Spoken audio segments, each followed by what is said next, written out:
요즘 친구들은 연예인에 의해서 영향받는 것보다 자신이 좋아하는 소셜 친구에 의해서 영향받는 게 훨씬 크다라는 현상의 기초에서 인플루언서 마케팅이 진행되기는 합니다. 여러분들이 연예인을 찾아서 광고를 하기보다 차라리 팔로워가 많은 인플루언서를 찾아서 홍보를 하는 게 실질적인 매출에 도움이 될 수 있다라는 얘기이기도 합니다. 팔로워가 10만이라는 거는 인스타그램에서는 메가 인플루언서를 얘기를 하는데요. 10,000명에서 10만 명 구간의 인플루언서들을 갖다 매크로 인플루언서라고 얘기를 합니다. 실제 10만 이상의 인플루언서들을 사용해서 체험단 마케팅, 인플루언서 마케팅을 하면은요, 좋아요 숫자가 무지막지하게 늘어나요. 몇천 개씩. 3분의 2 이상이 외국인들입니다. 실제로는요, 팔로워 규모가 크면 좋다라는 믿음은 버리셔야 돼요. 팔로워 숫자가 많으면 많아질수록 한국인의 비율은 줄어들게 돼 있어요. 근데 매크로 영역에 있는 인플루언서들 같은 경우에 아직은 한국인 비율이 꽤 높습니다. 한 40, 50% 정도 나와요. 예쁜 여자 인플루언서를 사용을 합니다. 근데 이 여자 인플루언서의 팔로우를 뒤져보면요, 여자 10%에 90%가 남자입니다. 팔로워를 갖다 제대로 분석하는 건 되게 중요한 문제예요. 거기에다가 도대체 한국인의 비율은 얼마가 되는지, 팔로워 규모에 따라서 컨텐츠에 반응하는 비율을 갖다 인게이지먼트 비율이라고 얘기를 하는데요. 팔로워 규모가 1000명 언저리에 있으면은요, 7%에서 15% 정도 나옵니다. 10,000명이 넘어가면은 10,000명에서 10만 명 구간은 3.3% 정도 되고요. 10만 명이 넘어가면은 2%대로 떨어지게 됩니다. 심지어는 1%대로 떨어지는 경우도 많이 보게 돼요. 여러분들이 인플루언서 마케팅을 하겠다 혹은 유튜버를 사용한다 할 때도 조회량 대비 시청 시간이나 이런 변화 수치들을 눈에 확인하고서 선택을 하셔야 돼요. 인스타그램은 정확하게는 인지 채널인데 최근에 나타나는 현상은요, 인지 후에 탐색은 네이버가 사고 구매를 갖다 다시 인스타그램에서 하는, 즉 인지와 전환이 일치되어지는 혹은 인지와 전환의 시간이 짧아지는 현상이 최근에 나타나고 있는 현상입니다. 인지만 하면 끝나는 거 아닙니다. 여러분들이 여러분들 제품을 알리고자 하는 모든 노력들은 결국에는 뭐와 연관이 되어 있죠? 매출 향상이죠.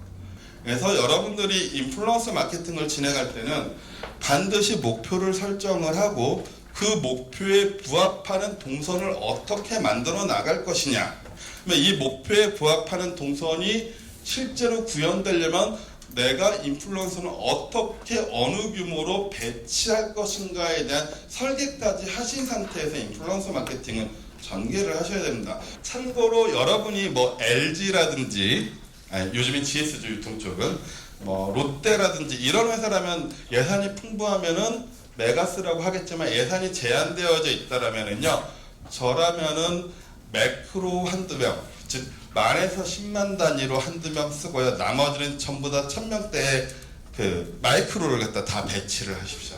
그리고 한 달 안에 결과가 절대 안 나와요, 인플루언서 마케팅은.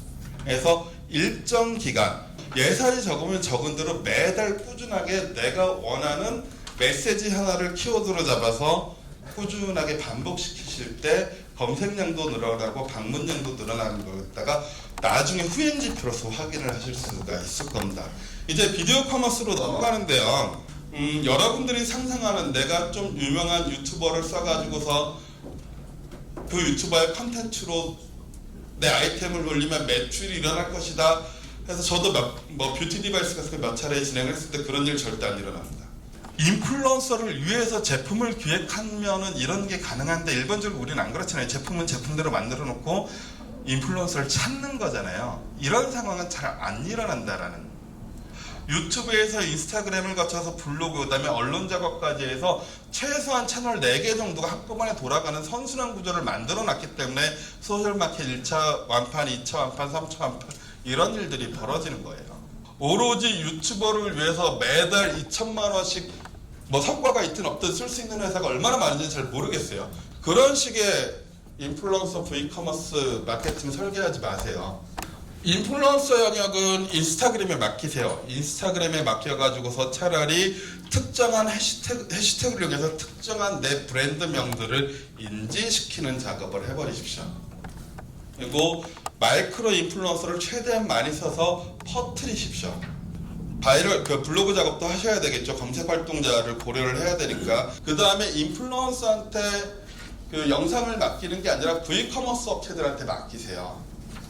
제품을 갖다가 돋보이게 하는 영상을 만든 다음에 그 영상을 갖다가 차라리 페북 쪽에다가 혹은 인스타그램에다가 혹은 유튜브에다가 채널 성격에 맞춰서 재편집을 해서 노출시키고 그 영상으로 밑에다 댓글에다가 구매자표 넣어가지고서 구매로 이끄는 전환으로 유도하는 그러한 마케팅 설계가 여러분들한테 훨씬 더 저비용의 고효율을 가져올 수 있는 높은 전환 성과를 낼 수 있는 인플루언서 마케팅 설계가 될 수 있을 겁니다. 보통의 업체들은 즉 인플루언서 시장에서 마켓이 어떻게 돌아가는지에 대해서 실제적인 이야기를 모르니까 내 제품에 맞는 인플루언서를 찾으려고 노력을 하는데요.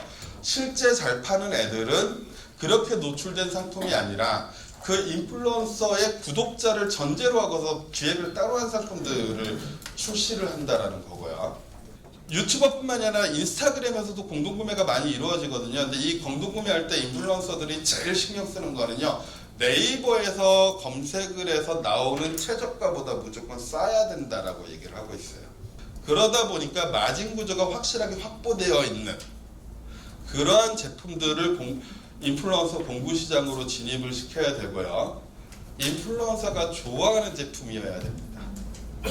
이게 인플루언서 컨텐츠를 보면은요, 얘가 정말로 좋아서 이 제품을 홍보하고 있는 건지, 돈 받고 사는지가 컨텐츠 흐름보다 보면 보여요. 그래서 이왕이면은 제품이 있고 인플루언서 따로 있는 게 아니라 그 인플루언서와 함께 인플루언서의 구독자를 전제로 해서 상품을 기획한 판매 방식, 판매 설계를 하시는 게 여러분들이 실제로 인플루언서를 이용한 V커머스에 들어가고 싶으시면 고려해야 될 가장 중요한 요소라고 생각이 듭니다. 지금 이 정도 얘기만 가지고서도 여러분들이 실제 인플루언서 시장에서 마케팅을 전개할 때 하게 되는 가장 기초적인 실수는 피하실 수 있을 거라 생각이 듭니다. 감사합니다.